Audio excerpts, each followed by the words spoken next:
Your favorite HR lady. I am Shayla King, and I am here today with Claudia Santana, who is my friend and resident tech expert that will be taking us through all of your questions today. So you can go ahead and start sending your questions in now through whatever channel that you are watching this on, and Claudia will feed them to me throughout the session. What we're going to do each time is I'll give you a quick introduction to who I am in case you don't know or haven't worked with me yet. And then what we're going to do is go through a very short lesson. And I'm talking about like 3 to 5 minutes. And during that time today, what we're going to be talking about is how to not get stuck in the middle, right? So we'll talk about the tragedy of the high performer. And then we're going to jump straight into your questions. So feel free to start sending them in now, and Claudia will get them all organized for us, and we will jump right in. All right, if you haven't worked with me before, I'll take 60 seconds to give you a quick overview. So I'm just a girl from Kansas. I started out as an IHOP waitress, and I said I always just wanted more. So I worked my way up, was a global training and leadership development leader for giant companies like Spirit, which was a commercial division of Boeing, and worked for Koch Industries and led HR groups. And then during that time, I was at a point in my late 20s where I had the American dream, right? So I had the husband, the 2 kids, the dog, the house, everything that you could have wanted. And I was physically ill. I was literally killing myself from working too much, saying yes to everything and everyone, and not practicing any self-care. So I woke up one morning and my arm was fully paralyzed. And I went to the doctor and he told me, Shayla, if you don't change, you will die.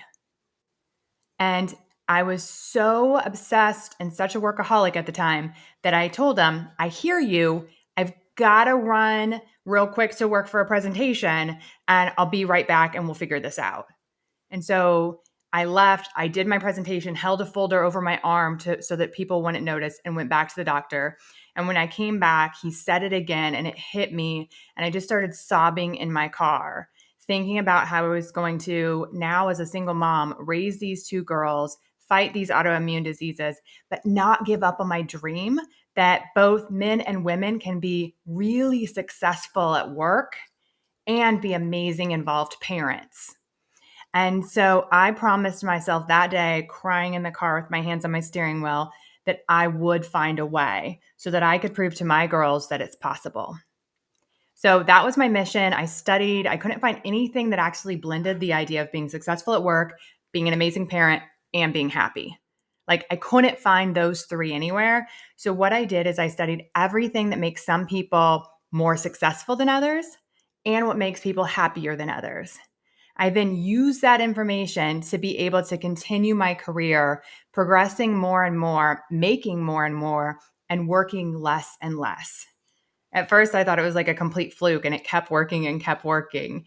And I ended up in the C-suite by 40, recently left corporate so that I could do this full time.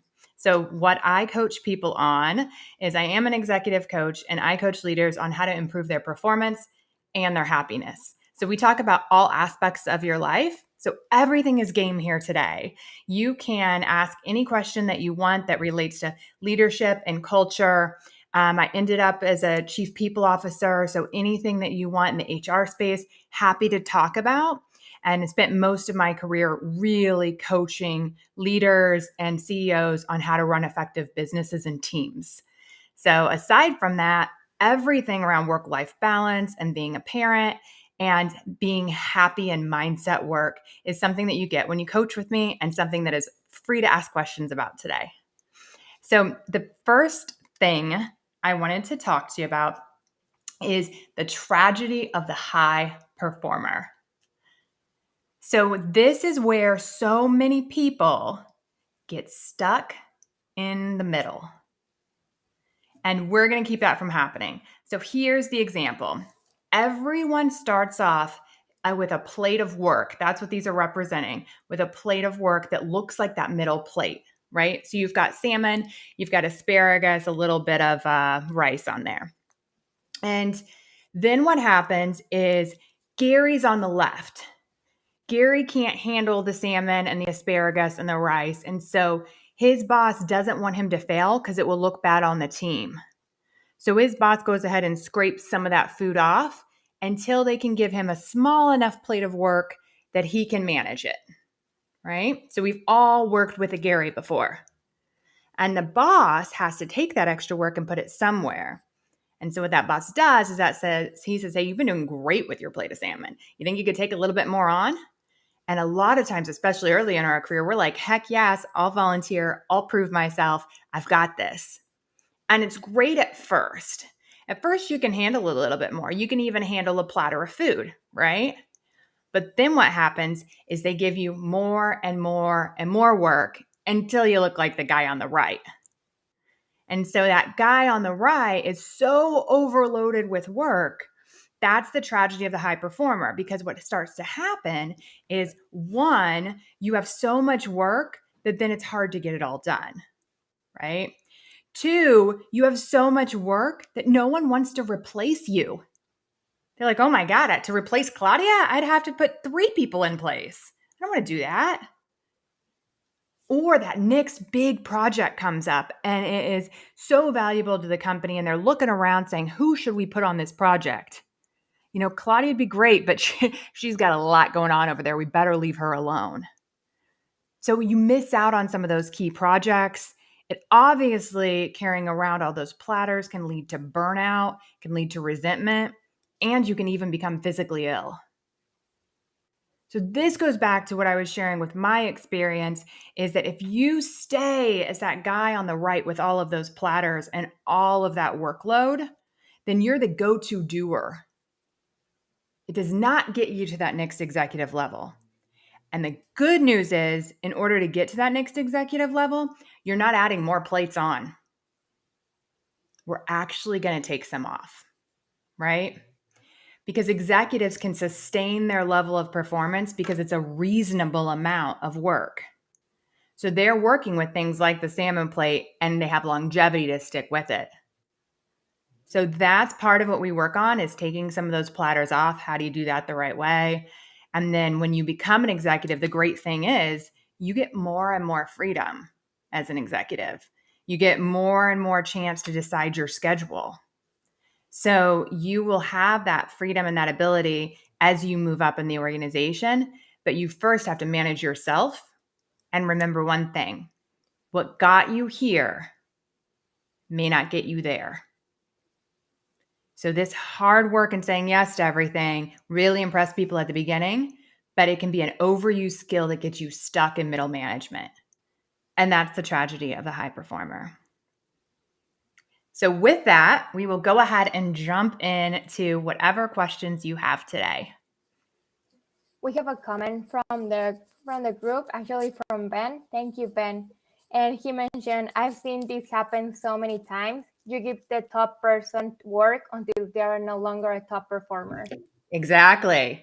And I'll tell you, as an HR leader, I've been in the rooms where, different organizations rate people in different ways. And you're like, they were always an A, or they were always in the top box. What happened? And it's that they did too good. So we've rewarded them with more and more work. Yeah. Absolutely. So feel free to reach out to us, drop the questions on the chat. We are going to be answering them live. And remember, you can always ask for a friend. So in case you don't want to share details, we are always taking questions from a friend. So I'm going to start with some questions that people sent ahead. And the first question I have is, if you are a leader whose team has the plate issue, what do you do to solve it? Yeah, so this can happen a lot of ways. A lot of times we inherit our teams. And when we do, they can come with a lot of these problems that we didn't put in place, but now we have to deal with, right? So if anyone has ever gone through that of taking on a team where performance issues may have been unaddressed for a long time, or we have these capacity issues. So the first thing you've got to do is explain clearly to all of your team members what you're going to expect from them. Then meet with them individually and talk about their situation. So Gary, who has that tiny little salad on his plate, you're going to say, I understand that this has been what's expected from you in the past. That is not going to be acceptable moving forward. I am going to expect that you do at least this, this, this, and this well. And that's what a full workload looks like to me. Okay. And then you're going to have to go to the other side and to those high performers and say, I understand you've been carrying the weight for a long time. And what I want to do is to make sure that you are able to use your skills to add a lot of value to the company, but that you're not on the side of burnout, that we're not asking too much of you to be successful, and that you have the right amount of time to be able to be successful in the projects that mean the most to the company. Right? So then what you can actually do is go through what projects that they're working on and actually understand more of a time study. And you'll do this at different levels depending on what kind of team that you have.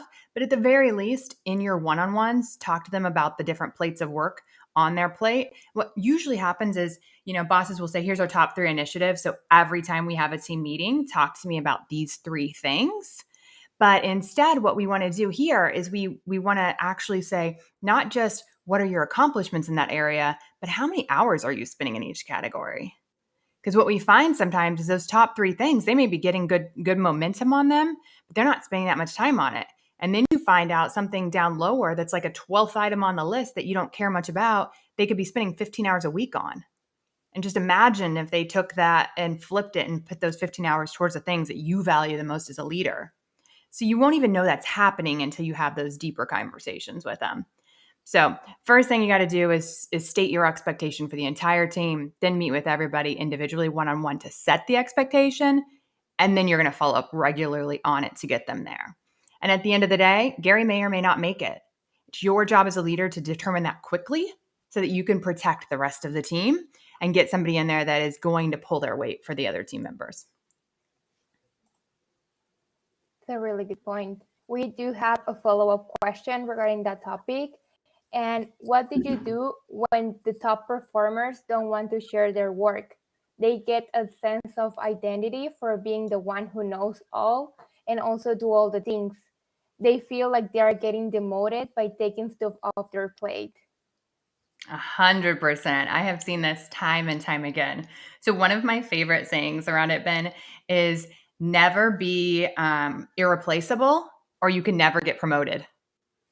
So that's always a good one to remind the person, right? We need to have backups. We don't want any single points of failure at the company. So cross training is a must, right? But now we're going to move off some of your work so you can be successful. And you've got to trust me on this. I don't value you less because of it. Your performance review isn't going to change because of it. But I'm taking this workload off for this reason. And explaining the reason can really help, right? So your strengths are in this area, and I want you to have time to focus on that area. So this is the type of work that I want to peel off as well. And so the more you can talk to them about the why, that can be really helpful. But you can even, be upfront and say, I know this feels like a loss, right? And I know it's different than what you used to do. I just want to really reinforce for you that what I value is A, B, and C. And I am really proud of how far you have brought this. And it's now in a great place to be sustained by somebody else. So thanks for the work that you did to get it to this point. Now we can happily let it go so you can spend more time here and there. Thank you. We have another question from Heather.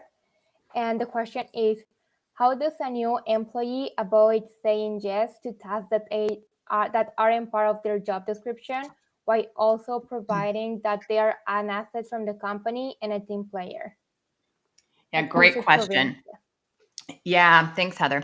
So it is hard when you are new, right? When you're new, you want to say yes to everything, but you can quickly get one of those platters filled up with what's called non-promotable work or office housework, right?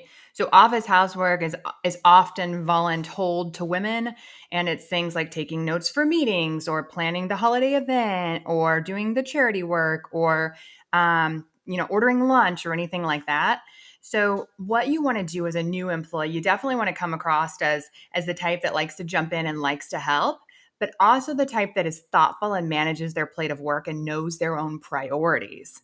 So it's not just being a yes person, because you also want to show that you have that capability of managing your work. So one thing that helps with that is when you can actually go in and say, here's how I think about my work. I think about my primary buckets as A, B, and C. And so while I appreciate this request, can you help me to see if it aligns with one of those three buckets? Or if, as a new member of the team, I should really focus my time there. All right, so you can kind of hook the question back so that way you can find out more details, because sometimes they might say, well, actually, we think it's key to initiative number B because it leads to X, Y, and Z. And then you're like, oh, wow, okay, well, it is important to them and it does help with whatever. The other thing that you can do as a new employee is just really think through what the ask is, especially if you're thinking about volunteering, and say, is this connected to one of the top initiatives at the company? Is this one of the higher valued activities that I can do? Will people remember it? You know, that whole like 5 minutes, 5 months, 5 years thing. If they're not going to remember this project in 5 months, then I wouldn't volunteer for it, right? Leave your capacity open for the things that aligns to your top 3 initiatives as a new employee. And those new initiatives can involve learning and getting to know people there, et cetera, right? Leave room for those activities. Those are going to be critical. I love that 5 minutes, 5 months, 5 years. Can you elaborate more about it? I haven't heard that, and I think like super interesting. Yeah, a lot of times it helps with our emotional health around things too. Is like, should you really care about this? Should you really get emotionally tied into this conversation or incident with a friend or a family member? Will you remember it in 5 minutes, 5 months, or 5 years? Right. And so you can think about it on ways that you spend your time or that you spend your emotional energy. I love it. I will apply it right away. Awesome. We have another question and says, what do you know? What do you do when people would rather keep stuff on their plate instead of spending time to train others? People are stubborn. They are stubborn, but what I do is I make the expectation really clear, and it's going to align to their performance review. It's going to align to their compensation.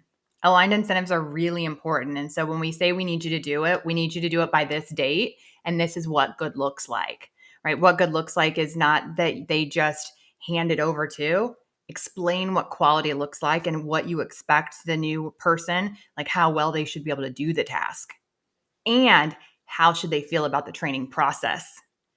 Because it's a terrible experience for that other employee too, if that person begrudgingly trains them or begrudgingly hands it off, and they can feel that, right? So instead, now you're in a train the trainer position. This and you can promote that really as not necessarily a formal promotion, but let them know that's a big deal. You got so good at this that now we trust you to train other people in it, right? So let's talk through what your expectations are as a trainer. Here are the different, and you can have them explain it. It really kind of depends on how tied into that initiative you are versus they are. But you can have them describe the task. And then we'll say this, Claudia, will you mark this down? I'll do one of these sessions on tell me, show me, let me training plans and how you can create those for employees. It's one of my favorite tools for both new employees or work transfer, which is what we're talking about here. And so in that situation, you're going to actually define, okay, here's the areas that you're going to train them in. And then here's the process I want you to take them through. And here's how I want them to feel while they're learning. And here's how I'm going to check the success of it afterwards. Right. And this will be a major part of your performance review and your compensation this year. So once you've set that out, then they will go through their own change management of being able to let it go, but they're very clear now on how important it is and how it will, like what incentives will apply to them. Yeah, I Great will pin question. that out for our next session, definitely. Then I have our next question. It says, I get great performance reviews and my employee says I'm a great leader, but it seems like someone else always gets the promotion. It seems like I often lose out of the man or friends of the executive. I do a great job, they love my work, but I get passed over time and time again. What advice do you have for me? Yeah. So one of the key fundamentals that I teach my clients is it's about performance plus relationships, or results and relationships. And so getting good results is not enough. You have to have the relationships. And at first, I thought all of this was like real skeegy and like behind the scenes and bad. We used to use the word FBI, friends, brothers, and in laws. Like that's all that would get promoted, right? But what I found was actually a lot of times men will spend a lot of time together outside of work as well. So it could be on the golf course, it could be, watching a football game together or grabbing a beer after work. And in those interactions, what happens is the mentee, if you will, gets to learn that leader style and that executive style and understand more about what's important to them. And usually business comes up and they can hear more about initiatives that are going on and understand that more. And vice versa, the executive gets to understand the mentee better and starts to build that trust and relationship with them and knows that I can pick up the phone and I can call Claudia and Claudia's going to get me an answer immediately. It's the speed of trust. And Stephen Covey talks a lot about the speed of trust. And that's after relationships are built, then we're able to skip all of the formalities, the niceties, and we can cut to the chase and get things done. So when promotions come around later and I have to choose somebody for this role, if I have already built that trust up some way, then I'm not choosing somebody because they're my friend. I'm choosing them because I want to be successful in my role and I think they'll help me be successful in my role, right? So one of the main things that everyone needs to work on is getting your head away from the computer. So that's the results part. You're great at the results part. You got that down. Build in time for building relationships. And there's a lot of ways to build relationships. And there's several different types of relationships that I take my clients through on what types of relationships that you need, not only to get promoted at work, but also to be fulfilled and successful at work. So that would be my main thing is if you are getting good performance reviews and not getting promoted, then it's probably more about your image or your exposure. And you've got to make sure that people know about you and are connecting you to the different opportunities around the company. And if you're good and you're quiet and no one knows about you, they're not going to know to invite you to a lot of those opportunities around the company. So you've got to network and build those relationships.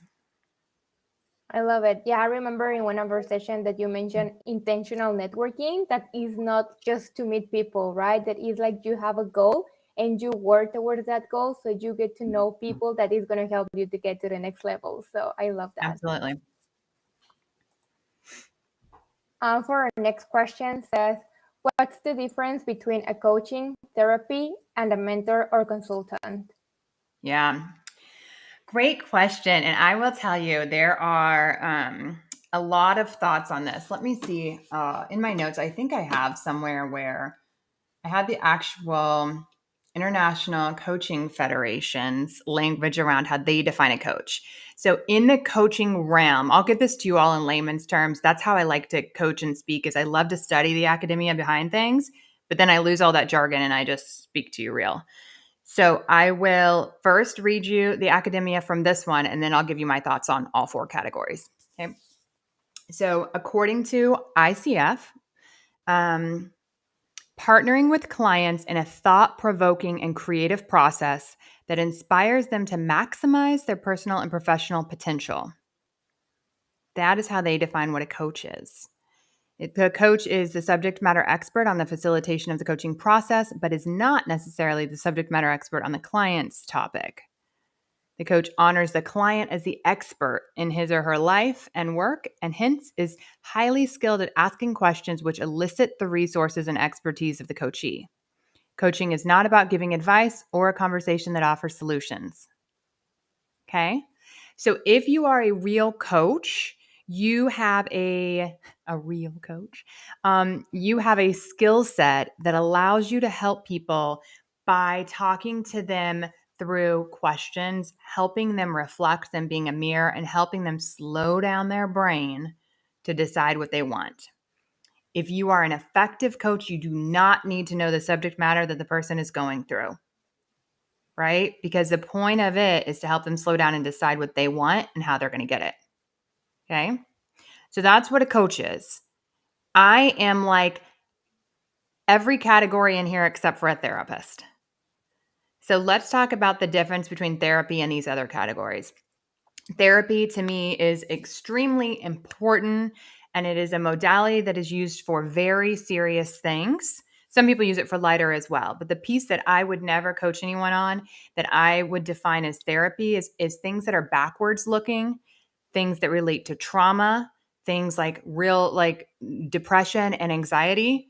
Those heavier things belong in therapy with a licensed therapist that knows how to help you through that, right? That is something that I don't help people with. Now, there are some people that are going through therapy and have a coach at the same time. And during my consult process, I kind of talk with clients to see if they're ready for a coach or not. But therapy is extremely important and is not my lane. Okay. So for me, what I do is I do things that are moving forward. So if you are ready to level up your life, and it can be any category of your life, we talk about everything from money to relationships to health, to your career and getting promoted, and we talk about fun, which I love. I have a fun and adventure category that I work on with all of my clients, and I want your life to be fun and exciting. And I talk to way too many working parents who say, like, I'll figure out joy after my kids are grown. Like, there's no way I can insert that right now. And that, honest to God, like, saddens me. And I want people to know that they can have fun in the process. So I have 5 kids, and I've been there. I get it. And that's one of the things that I love as a coach, is moving things forward. Now, mentor and consultant, these can be used interchangeably, but mentors are really people who are in the field that you want to be in, and that have advice and are like further along the path than you, right? So I can mentor you through my experience in something that you want to get to and you want to experience. And then a consultant is usually about a specific problem. How do you want to do this? Right? So I need to make this change. Consult with me on what my options are, give me the advice, and let's move forward. So when I work with clients, it's everything but therapy, because I have worked with coach in the coaching realm for a long time. But I have been an executive and a business leader. I have been an HR leader and in charge of training and development for leadership for 20 years. And so I kind of fall into the mentor, consultant, and coach. I do think you can have a successful coach that hasn't done what you want to do before, but I think it's like a double bonus when you get somebody who truly understands coaching and has actually been in your shoes in corporate America. So I primarily niche down to working parents in corporate because I didn't find anyone available to me in that area. And so that was really important to me. And there was one other point I wanted to make there. A lot of times the coaches are about how, like, the only way you can be happy is if you leave corporate and start your own business. And I just don't find that to be true. I think you can have an amazing life by being a corporate leader and a parent and loving your life. And so that's what I focus on with my clients. I love that. Yes. We just have time for a last question. So the last question says, is coaching something people can or should recommend to other people if we notice they are struggling with work-life balance, or is it something they need to do or they want to seek out by themselves? Yeah, great question. So I think you can absolutely recommend it, because some people don't even know that it's a potential solution out there. So one of the things that we go through is a change management process that really starts with being uncomfortable with your current state, understanding a vision for the future, and believing it's possible. And what I work on a lot of my clients with is they are uncomfortable with your current state. And you'll find a lot of friends that are that way, right? I am not happy with the way my life is, but I don't even have a vision for the future. And I don't believe that it's possible for me because I've never seen it. And so it's kind of like representation matters. So even letting them know that coaching is available as a potential solution could be something they weren't even aware of. Now, what I do is I always do a consult first to truly talk to that person and see if they're ready. Because yeah, just like any change, they have to be ready to make a change and put in the work. And no one can like pull them through it. It has to be something that they want. But I definitely love the idea of letting people know that it's available. And Thank with you. that, hey, we like to be on time here. So we're gonna just tell you how you can get in touch with me and we will jump right off. So we're gonna start doing these regularly. You can send your questions in between as well. But if you want to work together more, you can sign up for an executive coaching consultation on my website. It's shaylaking.com. So, and the other way to work with me is I do offer digital courses as well. So you can check that out on my website and sign up for the newsletter, where once a week you will either get something that will help you improve your performance or your happiness. So I hope you join me there. Check out shaylaking.com and we'll see you on the next one. Let's evolve together. Thank you so much. Bye.